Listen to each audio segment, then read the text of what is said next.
स्वागत है दोस्तों, आप सभी लोगों का आपके अपने इस यूट्यूब चैनल रेडियोलॉजी स्कूल में।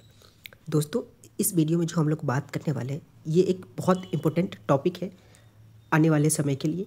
यानी जो रेडियोलॉजी का फील्ड है, उसमें जो एआई का टेक्नोलॉजी का जो यूज़ होने वाला है या फिर हो रहा है, उस टॉपिक पे बात करेंगे कि आज एआई टेक्नोलॉजी रेडियोलॉजी के फील्ड में कितना आगे बढ़ चुका है। उस चीज़ पे हम लोग डिटेल में बात करेंगे। अभी हाल ही में एक रिपोर्ट आया है, जिस रिपोर्ट में ये बताया गया है कि जो एक एआई है जिसको ट्रेन किया गया है बहुत सारे रेडियोलॉजी के डायग्नोस्टिक केस को लेकर के, उसमें वो एआई एक रेडियोलॉजिस्ट से एक्यूरेसी के मामले में, यानी जो रिपोर्ट होता है उसके डायग्नोस्टिक एक्यूरेसी के मामले में बहुत आगे निकल गया है। हालांकि वो सभी रेडियोलॉजिस्ट से आगे अभी भी नहीं निकला है, उसमें अभी भी बहुत कमियां हैं। पर बहुत जल्द जो जिन्होंने रिपोर्ट तैयार किया है वो कह रहे हैं कि बहुत जल्द हम इसमें चेंजिंग लाएंगे और उसको और बेहतर बनाने की कोशिश करेंगे। तो अभी बात करते हैं कि किस तरीके से वो रिपोर्ट आया है, कैसा है, क्या वो रिपोर्ट कहना चाह रहा है, उसको देखते हैं। ये वो रिपोर्ट है जिस रिपोर्ट पे हम लोग बात करने वाले हैं। अलग अलग तरीके से हमने उस रिपोर्ट के स्क्रीनशॉट लिए हैं और पीडीएफ बनाया है, ताकि आपको बेहतर बता सकूं, अच्छे तरीके से बता सकूं कि आज हमारे रेडियोलॉजी के फील्ड में एक एआई का किस तरीके से रोल आता जा रहा है, किस तरीके से एआई ट्रेंड होकर के अपना योगदान दे रहा है रेडियोलॉजी के फील्ड में, हेल्थ केयर के सेक्टर में। तो उस चीज़ को देखते हैं। ये एक जो लैब है, जैसे मैंने पहले बताया कि क्रैश लैब करके एक यूनिट है, यूनियन है, जिन्होंने इस रिपोर्ट को तैयार किया है। और ये रिपोर्ट था किस चीज़ पे? एग्जाम के ऊपर। यानी जो ट्रेंड होते हैं, जो नए एआई या फिर जो टेक्नोलॉजी आता है हेल्थ केयर के सेक्टर में, उसके लिए एक डाटाबेस तैयार होता है। जिस डाटाबेस को तैयार करने में जो रेडियोलॉजिस्ट होते हैं, सर्टिफाइड रेडियोलॉजिस्ट होते हैं, वो लोग मिल करके एक डाटा तैयार करते हैं। और उसी डाटा से आने वाले सभी जो टेक्नोलॉजी होता है या फिर एआई मॉडल होता है, जो रेडियोलॉजी के फील्ड में आना चाहता है या फिर जिसको रेडियोलॉजी के लिए डेवलप किया जाता है, उसको ट्रेन किया जाता है।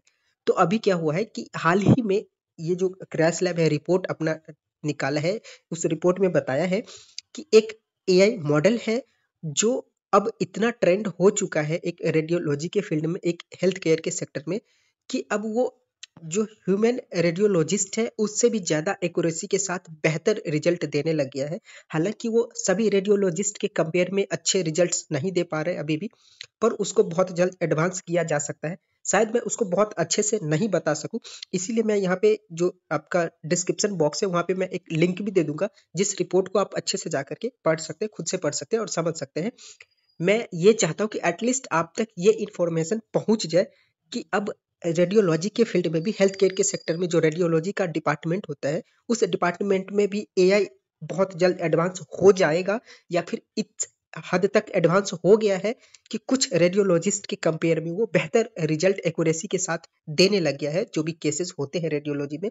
और उस केस में जो इन्वॉल्व है, जिसमें सीटी, एमआरआई और एक्सरे के रिपोर्ट्स है।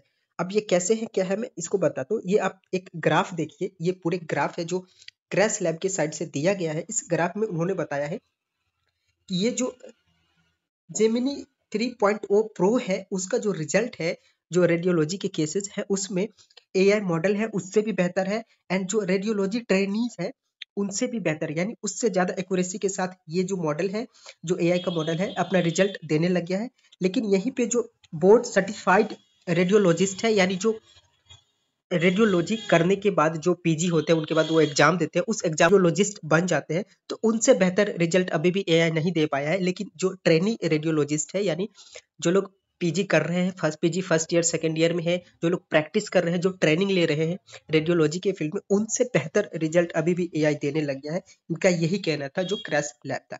अब इन्होंने क्या क्या बताया है अपने इस रिपोर्ट में? उन्होंने कहा है कि हाल ही में जो ये ब्लॉग है उसमें बहुत छोटा सा कुछ बताना चाहता है, लेकिन ये इंपॉर्टेंट अपडेट है। इस अपडेट में उन्होंने जेमिनी 3.0 प्रो का नाम बताया है और ये कहा है कि जो हम पहले एआई को ट्रेन किया करते थे, यानी जिस डाटाबेस से हम लोग एआई को ट्रेन करते थे पहले, उसी डाटाबेस से हमने इसको भी ट्रेन किया है, जो एक रेडियोलॉजिस्ट द्वारा तैयार किया गया है डाटाबेस, डाटा सेट। उस पर उन्होंने काम किया है। सेम बेंचमार्क, यानी जो बाकी के एआई मॉडल जिससे ट्रेंड होते हैं, उसी से इसको भी ट्रेंड किया गया है। सेम प्रॉम्प्ट, सब कुछ सेम रहा है। 50 केसेस जो बाकी के चीजों में यूज होता है डाटा सेट, उसी डाटा सेट पे इसको भी ट्रेन किया गया है। और इसमें यह पाया गया है कि the result demonstrate a clear upward shift, यानी जो पहले से रिजल्ट था वो बेहतर शिफ्ट हुआ है। जो एआई जिमिनी 3.0 का जो रिजल्ट है। अब इसमें रिजल्ट और एक्यूरेसी रेट अच्छे तरीके से समझ सकते हैं कि किस तरीके से है।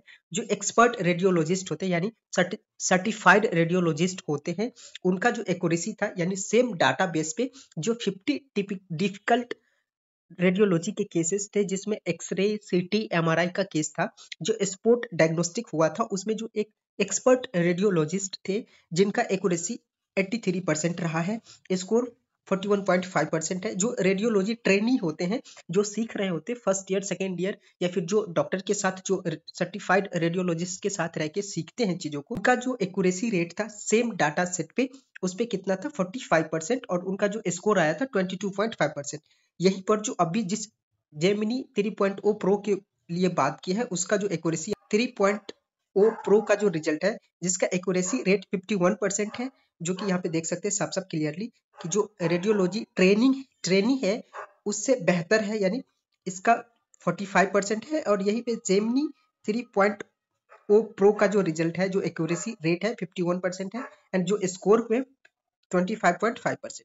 ये इनका कहना है कि अब तक ये बहुत छोटे से स्मॉल अपडेट दिया है। इनका अगर ये कहना है कि ये एक स्मॉल अपडेट है, तो हो सकता है बहुत जल्द इसमें और एडवांसमेंट आ जाए और जो एक्सपर्ट रेडियोलॉजिस्ट होते हैं उस तक पहुंच सकते हैं। लेकिन हमें नहीं लगता कि इतना जल्दी ये एडवांस हो जाएगा कि जो एक्सपर्ट रेडियोलॉजिस्ट होते हैं उनको भी पीछे छोड़ देगा। ये अभी बहुत लंबा समय लेगा इन सब चीजों को लेकर के। तो मैं शायद, हो सकता है कि इसको बेहतर तरीके से नहीं बता पाया, पर मेरा मोटिव ये था कि आपको पता चले कि किस तरीके से हमारा हेल्थ केयर जो है एडवांस होते जा रहा है, उसमें जो टेक्नोलॉजी का रोल है कैसे बढ़ते जा रहा है, एक एआई मॉडल का रोल किस तरीके से बढ़ते जा रहा है, ये चीज को बताना था। और खास करके जो एक रेडियोलॉजी का फील्ड है, जो जिसको बैकबोन कह सकते हैं हेल्थ केयर का, यानी बहुत अच्छा रोल निभाता है किसी पेशेंट को ट्रीट करने में, उस डायग्नोसिस होते हैं, इन सब चीजों को लेकर के बहुत बढ़िया, मतलब अपर लेवल का रोल होता है एक रेडियोलॉजी डिपार्टमेंट का। तो उसमें भी आजकल जो है एआई का रोल दिखने लग गया है, इसके जो हेल्थ केयर में जो टेक्नोलॉजी है उसका रोल दिखने लग गया है, और आप इस रिपोर्ट से बहुत बेहतर तरीके से समझ सकते हैं। बाकी जो बेंचमार्क क्या होता है यहाँ पे देखिए, इन्होंने बताया कि एक डाटा सेट था उनका जो कि डिफिकल्ट 50 केस के ऊपर बनाया गया है, और उसी से सभी एआई को, आने वाले एआई को ट्रेन किया जाता है रेडियोलॉजी के फील्ड में। और ये जो है एक एक्सपर्ट रेडियोलॉजिस्ट के द्वारा तैयार किया गया, बहुत सारी जो एक्सपर्ट रेडियोलॉजिस्ट होते हैं उनके द्वारा तैयार किया गया था उस डाटा सेट को, और उसी से सभी एआई को जो है सो ट्रेन किया जाता है। फर्स्ट टाइम ऐसा हुआ है कि इस तरीके का एक्यूरेसी रेट दे पाया है 51% वर्सेस 45%, यानी 51% जेमिनी 3.0 प्रो का एक्यूरेसी रेट रहा है, और 45% जो है ट्रेनी जो थे रेडियोलॉजी के उन लोगों का रहा है। तो इनसे तो आगे अभी भी एआई चला गया है, आगे फ्यूचर में हो सकता है जो रेडियोलॉजिस्ट एक्सपर्ट है उनसे आगे भी चले जाए, पर ये अभी इतना जल्दी नहीं हो सकता है। फिलहाल जो भी है अपडेट आपको मिलता रहेगा इस तरीके का।